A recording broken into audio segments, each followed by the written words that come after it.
Lynnda, welcome to the show. I am so excited about our conversation. And I love that you have consciousness doula. What exactly is that first? I want to know more about you. But I want to know what does that mean? Thanks, Michelle. Thanks for having me on. I'm really excited. Well, consciousness doula. A doula has historically been someone who helps bring babies into the world. So it's all about the birthing process. Oh, And I guess oh, recently there has been the death doula, which are or people that are helping people through the death process, not only understand the death process from a pragmatic perspective, but also help them and their families kind of explore it through a more spiritual place so that we can have a really powerful experience with death as the transformation that it is. So I've been involved in consciousness for really my entire life, but I got involved in conscious business practices decades ago. And then I decided that I really just wanted to focus on helping people awaken. And consciousness doula kind of fit it the best because a consciousness doula is all about helping people birth consciousness. I absolutely love that. So you help people transition into the other world, basically? No, that's a death doula. What I do is I help people Oh, okay. go through an awakening process. So many people right now are having experiences where they're waking up and they're having both positive experiences where they're having a lot of synchronicities. Maybe they're having some contact with themselves or with others beyond this realm. And but they're also having not so great experiences where that is separating them from other people. It sometimes separates them from income, it separates them from jobs, it separates them from people that they care about. It can be a very isolating experience, and many times the awakening process, you go through a period of solitude, and that's part of the process. So I wanted to Yeah. help people that are going through the experience, because when I was going through it, I didn't have any guidance. I didn't know what was happening. It was very scary. It was a very lonely experience. So even though I had wonderful mystical experiences that went with it, it's not all light and frothy, happy stuff. It's really about Right. going deep into your own soul and your own spirit and into the trauma that you are probably not all that in touch with, and into ancestral trauma. It goes into all kinds of things. So um, Mm. I'm really a believer that the basis of everything that we will transform in the future is consciousness. We can't change the planet, we can't change the climate, we can't change our relationships with other people until we really look at our own level of consciousness and how we're perceiving life and how we're dealing with our own unconscious traumas that are making decisions for us. So through everything I'm doing, it's really a kind of a service. It's a real commitment I have to life at this point. My life is really about helping others find that level of consciousness within themselves and deal with the all the things that happen to you when you begin to wake up and your perception of the world becomes different than it had been, and you don't really know how to navigate it. So what I'm doing is helping people connect to that, and through other people, like even your podcast is important because so many people have so many different ways of experiencing and awakening. It's really important that the more people that are putting this information out there, the better it will be, because not everyone will resonate with me, not everyone will resonate with you. People will resonate with different Right. conversations that people have.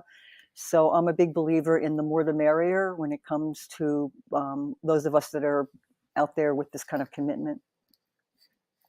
I totally agree. But let Mhm. me ask you, since COVID, do you feel like a lot of people have started or began their spiritual awakenings?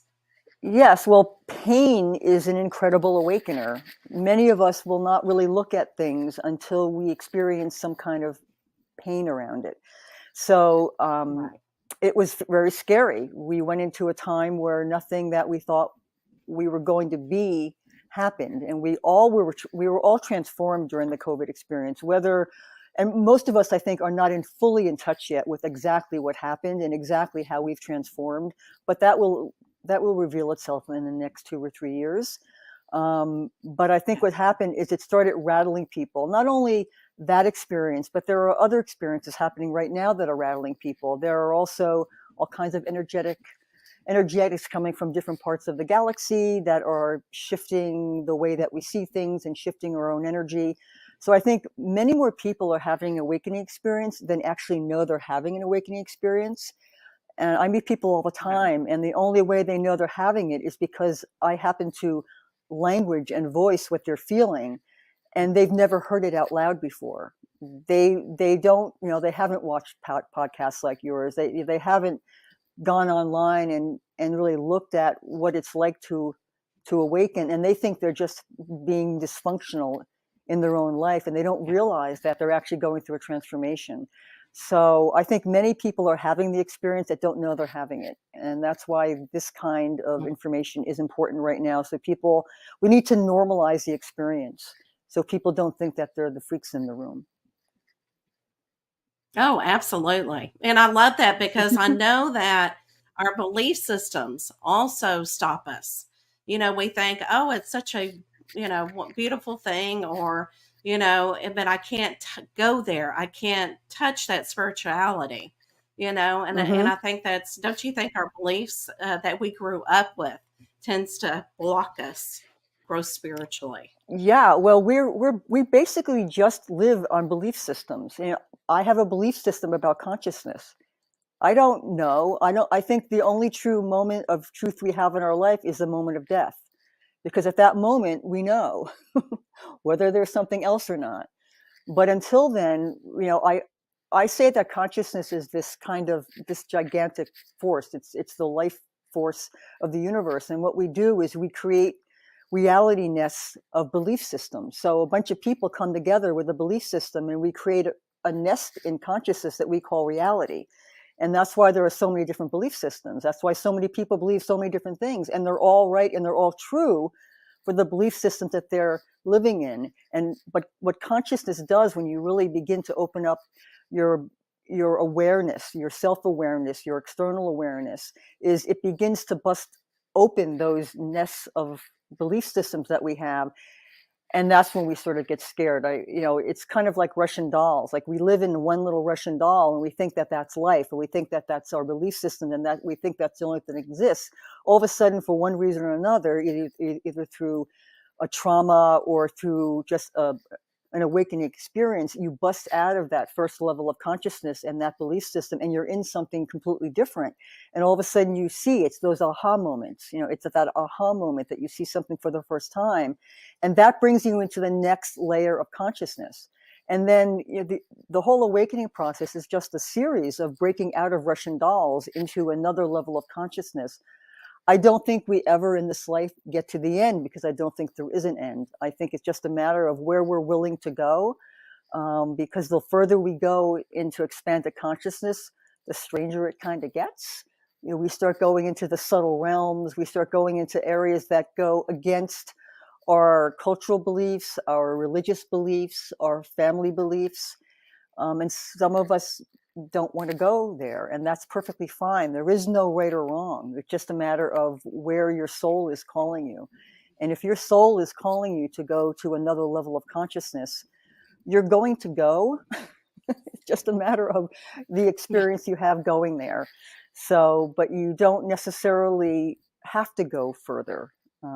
You can stay where you are. And I think, the idea that we're judging people based on level of consciousness is not a fair one, because everyone's on their own personal soul journey, and we really don't know what everyone's soul journey is.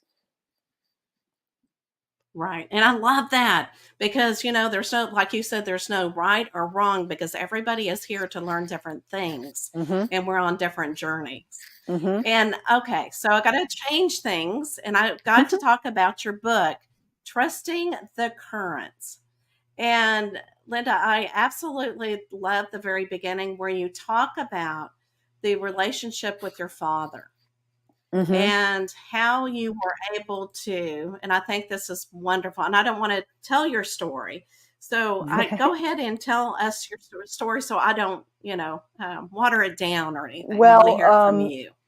I mean, my father was an alcoholic, so I was raised in an alcoholic family, and anyone that has any kind of addiction issues in their family, it's not just about how it affects me; it affects the whole family. But you suppress it when you're a child. I mean, you really, and most of our traumas that we don't feel or see are ones we had when we were children. And we push them down so far because they weren't safe to have when we were children. And then we don't feel them. And we have to feel them to be able to release them. So I had an alcoholic father, and I didn't really speak to him for about 17 years. And then I got a phone call from an uncle that my father had a massive heart attack and he was dying. And did I want to see him before he died? And I wanted to, and I went to see him. And it was sort of a long story, but I had started doing energy work at that point in time. I've been an energy worker for a really long time now. And so I started doing energy work on him. He came out of his coma, and he left the hospital, and he said, I just want 1 year with you kids to try to make up for our childhoods.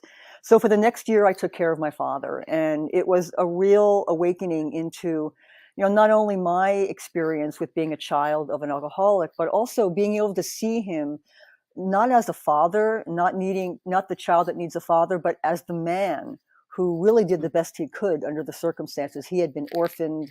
He was in an orphanage for a while. So, I don't know what his childhood was like, and I don't know what caused him to become the alcoholic that he became. And he was a good heart. He just struggled with life. And so a year of working with him and working with my family and really helping to heal some of the family wounds that had been created, really decades before. So he died, and it was a very beautiful, peaceful death. And he was very redeemed, and it kind of redeemed and kind of reconnected our family again. But it was not easy to go through all that for a year. But he was very happy when he died. And 3 days after he died, I heard a voice say, go to Sedona. And I had heard of Sedona, but I had never been here before. So I just knew I had to go. About 3 weeks later, I was on a plane. I had nowhere to stay. I didn't know why I was going, how long I was going for. And I got here, and I remember driving into Sedona and feeling the canyons just embrace me and say, welcome home. And I ended up staying that first time for 5 months.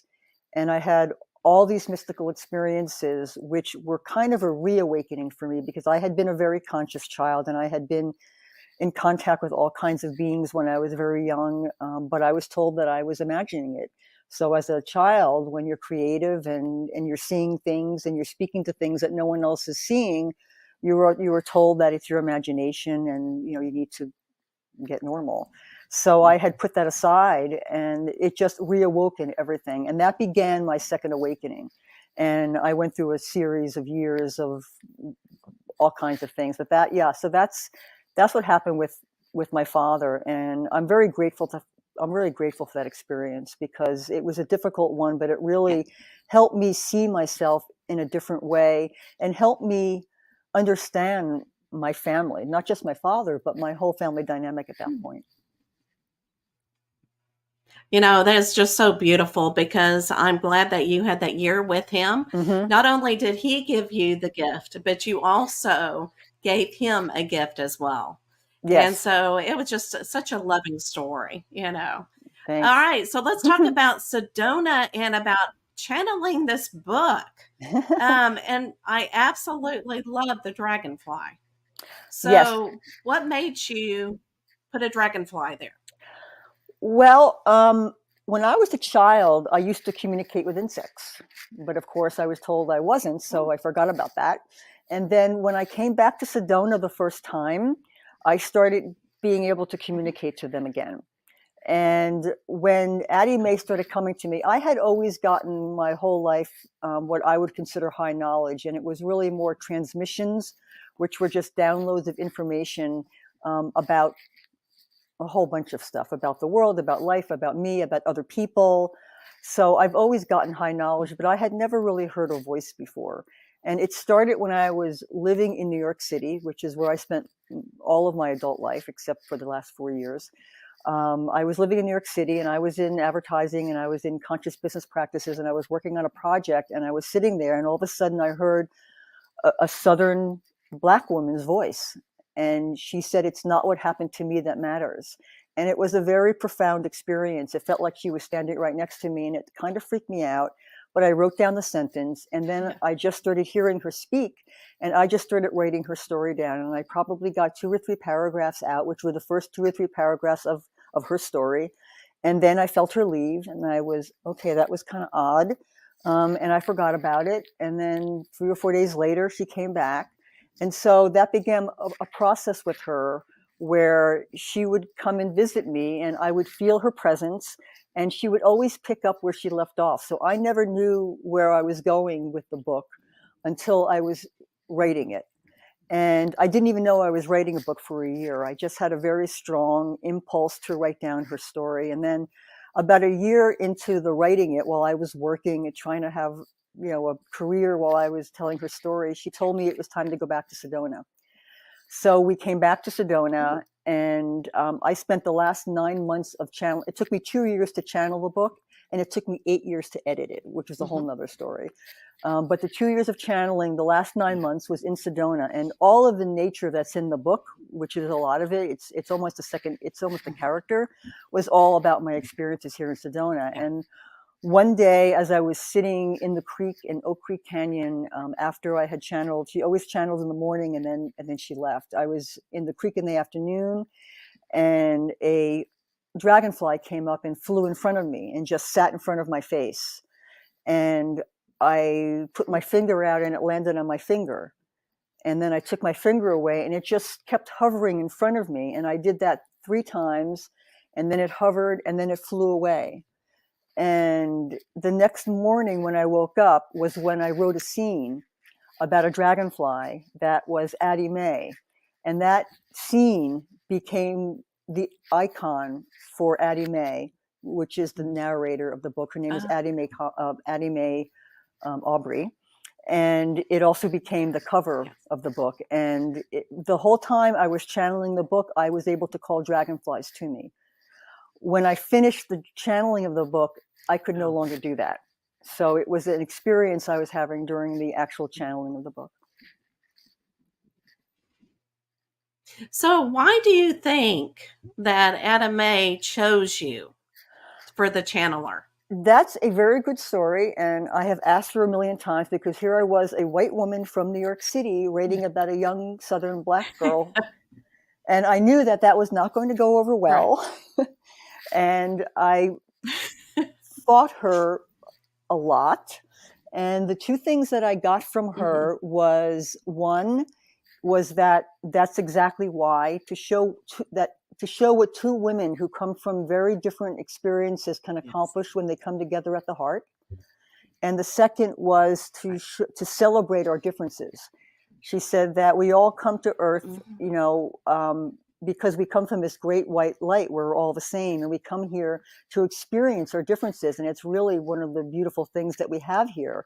And yet we find ways of creating difficulty around it. So she wanted to show me that our differences is really what our soul searches for when they come here. Because when we go back to where we come from, we all go back to the same white light of God.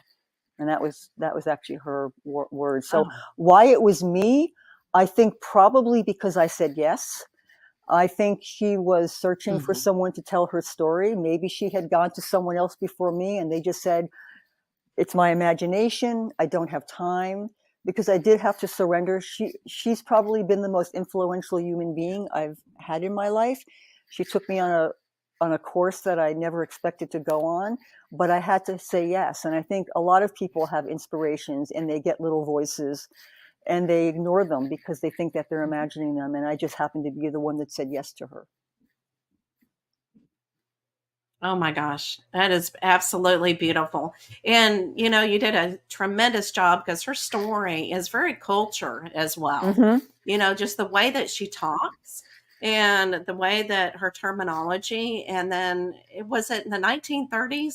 Is that correct? Well, the funny thing was, the first draft came out in very heavy Southern Black dialect. I actually worked on that dialect. I kept it in the dialogue, but the narrative had to be changed, because I wrote her story the same way I heard it. And it was in very Southern Black dialect. Yes. And of course, I didn't really know. Right. I just heard her voice. So I had a couple friends who were African American and from the South, and they read it and they said it's on, but I knew I couldn't really publish it like that. So that's one of the reasons that it took me that long to work on the narrative of it. But Mhm. she her her languaging was very distinct. So I just listened to what she said, and in the process of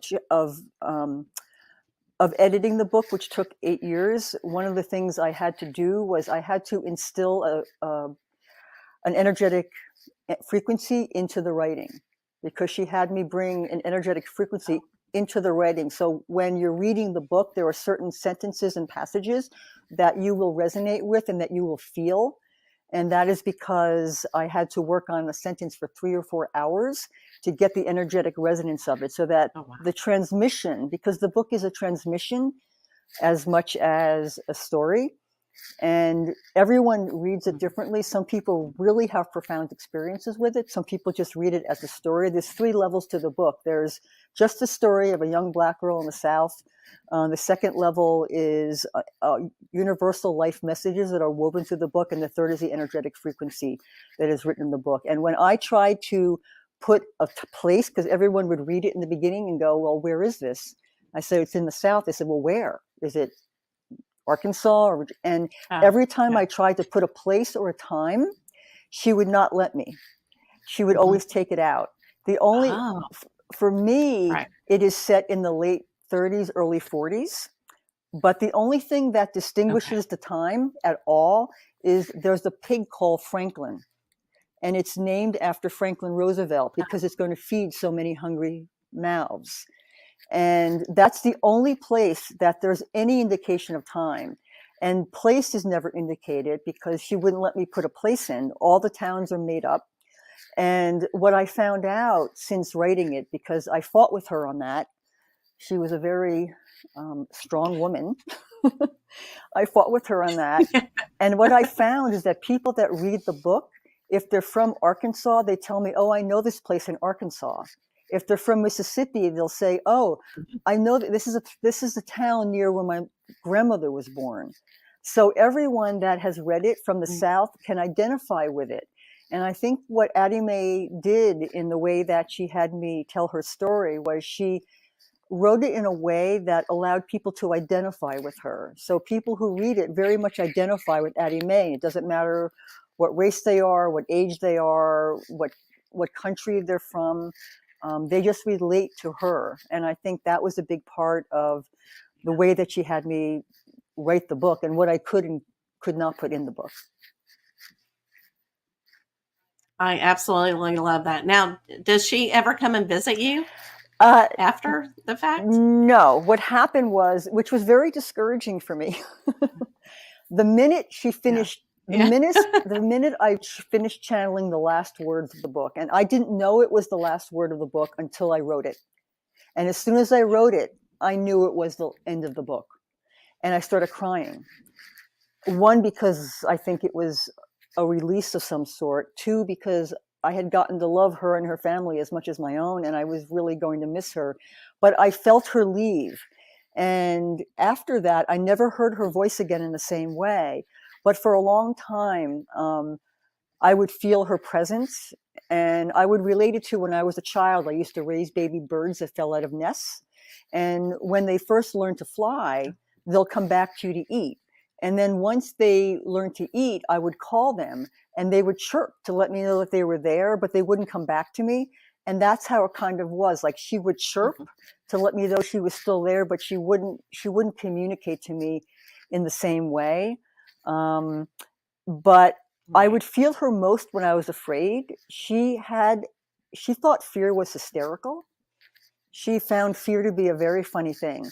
So when I would feel afraid, I would feel her laughing at me for my fear because, she just found it funny. So I never really had, after she finished channeling the book, I never heard her voice again, but I felt her presence. But I have not really felt her in a while. So if she's there, she hasn't let me know. Right. And that kind of lets you realize, especially in the spiritual world, that there's a purpose and a reason for everything. and the purpose was to channel with you with her Hmm. story so that you could reach other people, or both of you could reach other Hmm. people. Yes. I guess you could say that is such a beautiful story. Oh, and a lot of people don't really understand channeling, but at the same time, I'm glad that you said yes. And because don't you think channeling is saying not only yes, but surrendering to the process as Well, well? it's funny because I have always been a very skeptical believer. I have a very strong Yeah. um, left brain on top of my right brain. So the whole channeling thing was even difficult for me. And I did not tell people this book was channeled for a number of years because I guess, from my childhood being told that you're weird for doing things like that, I always felt a little bit of fear around being that person that channels weird things. So I didn't really tell people it was Right. channeled, but eventually, it is who I am. And I don't really know, we don't really know what channeling is. If we're channeling higher parts of ourselves, if we're channeling other beings, if we're channeling imagination, no one really knows. But when you're having the experience, anyone who's had the experience of channeling something, it is a profound experience. And in the moment, absolutely for sure it is happening the way you feel it happening. But what happens is after the experience, it becomes to dissolve like a fog, and you can no longer connect to it in the same way that you had the experience. So you begin to doubt yourself, begin to doubt the experience. But the more times it happens, the more you believe in it, and you learn to understand it is about trusting the current. It is about trusting that when you're having those peak mystical experiences, that those are not going to stay with you, and they're not supposed to. They're supposed to just give you a little bit of a kind of like a trail marker so that you're in the right place. But then you have to live in this world. We live in this world. So we have to find ways of taking the information Right. that we get in our channeling experiences into this world and not get too caught up in it so that we can't really embody it, because we really need to embody Yeah. what we learn in spirituality, or we just sort of float around in space, and it's very hard to ground, and it's very hard to live in this world when you're not embodied in it. Absolutely. Oh, absolutely. I love how you explain Oh, everything. I thanks. could listen to you for weeks. Thanks. so, I'm going, I'm going to change things a little bit Yeah, sure. again. Now, if I love to ask all my guests about inspiration. Hmm. So, if somebody was needing some type of inspiration, any type that you love to give, what type of statement would you tell them? To become inspired. Yes, anything that comes to mind. Well, I think I would say go out on the earth. I don't think there's anything that can connect you to inspiration more than connecting to a tree, laying on the ground. I mean, when you are connected to the planet, you are connected to the universe. The universe, the cosmic universe, your inner universe, the earth. But there's nothing like connecting to the earth. So that to me is the biggest inspiration. When I was living in New York City, I now live in Sedona, Arizona. When I was living in New York City and I would get freaked out, I always kept a bag of organic dirt Oh. underneath my sink. And I would pull it out and I would Oh, I smell love it. I would smell the dirt, and I would put my hands in it, and Yes. it was like a Valium. It would just release all this stress, Mm. and it would inspire me to look beyond where I was. And I mean, I also have a technique that I use with my hands when I get freaked out. And um, when you feel stuck in a place, or you're getting triggered in some way, shape, or form, I would look at my hand and I would go, is this true? Is this feeling I'm having true? Because most of the time when we're having an experience that's a negative experience, we are overreacting to it because we are pulling from a memory of the past, from an experience in the past, and we are projecting it into the future that it's going to happen the same way.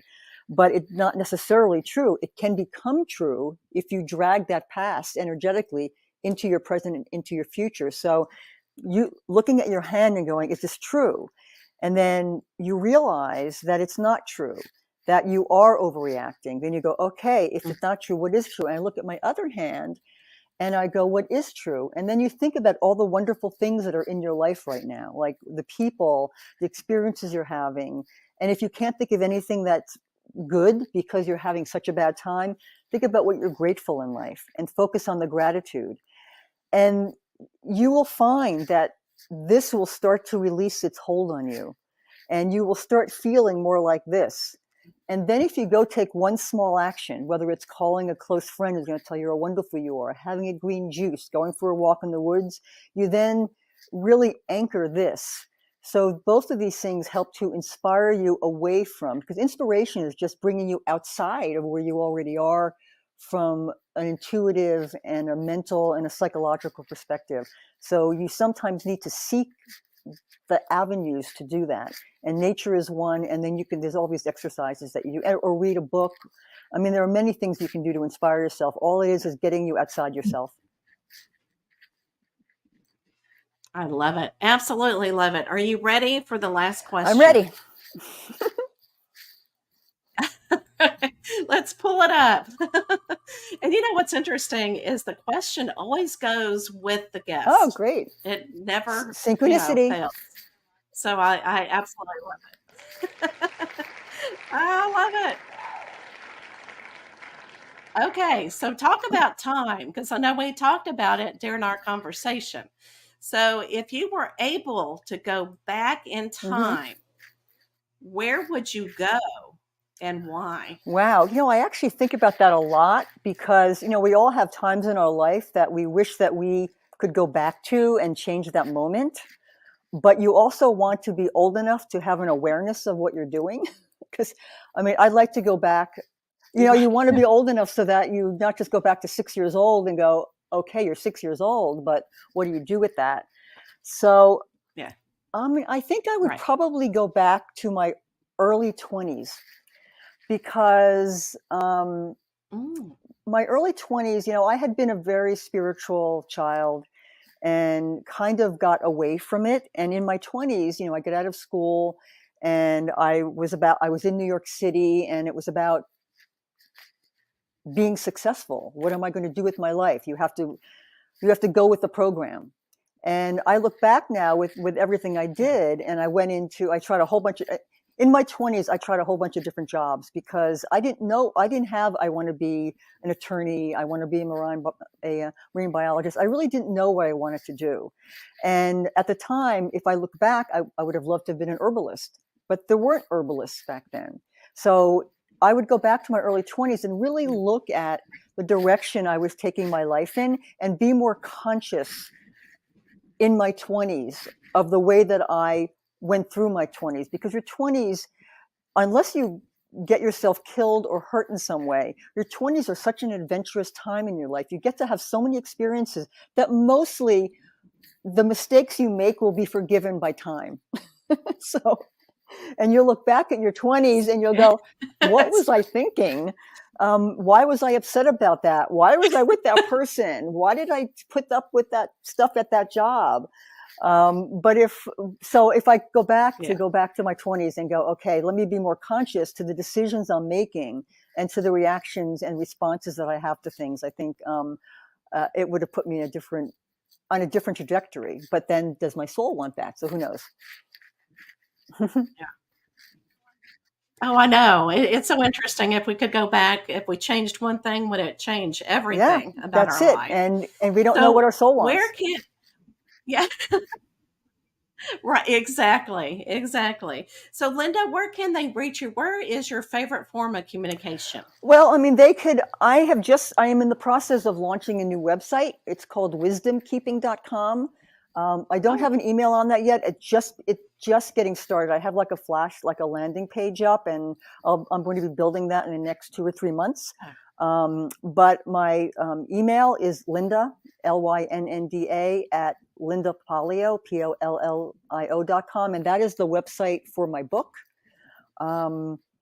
So yeah, so oh, good. either place. I'm on Instagram. I'm actually pulling away a little bit from social media. The wisdom keeping is going to be a portal Yes. for those that are awakening, and it's not just going to be me. I want to Oh, bring in other kinds of teachers and just people who have gone through the experience that can help everyone as they go. So we'll be having courses, and there'll be books, and there'll be community, and there'll be all kinds of things that help people that are going through the process find each other and have guidance from those of us who have gone through the process before. And we all want to help those that are coming up not have to go through everything we went through, because a lot of us were out there like with machetes in the forest chopping down trees that no one else had chopped down. So anything that I can do, and that I'm sure you feel the same way, can help other people that are going through the experience. That's what wisdomkeeping.com will be about. So you can sign up, you can put your email and your name in there, and when it's finally launched, I'll get back to you. I love it. And I was going to say, where were you when I was in my 20s needing some information? I know. Well, that's it. Well, because I was still going through it too. Right. I mean, I've been on this process, a very long time, and there are a lot of us that have been on this. And when I was going through it 30, 40 years ago, it was really hard. Yeah. It was really hard because there was no one to talk to. People didn't even know what the word consciousness meant. Right. So I think, I'm very committed to helping, and we all need to help each other, and we all need to be non-judgmental, be very forgiving of ourselves and other people, because we're all just, we're kind of all dysfunctional right now, trying to stumble through this crazy world. And the more we can be generous with each other and kind to each other and accept each other wherever we are on the path, the easier it's going to be. And that's, I think, what all of us want. Oh, absolutely. I love it. All right. I'm going to leave everybody with your book one more time, because I love the title, Trusting the Currents. Thank you. So, you're welcome, because I feel like everybody needs to trust where they are, and, Dragonfly too, sometimes on my oracle card, it will come up and it's like, see, you fly a different pathway than everybody else, because dragonflies, fly all over. So I want everybody to remember. It. Yes. I mean, yes. They're all about transformation, and they're, I'm sorry. They're all about transformation, and they're all about seeing through the mystery of the veil. Yes. Oh, I love it. See, dragonflies, we could talk another week about dragonflies. So everybody, I know. Everybody have a wonderful week, and I will see you again soon. And if you see a dragonfly, think about, what does the dragonfly, what message do they have for you? Thanks so much, guys. See you next week.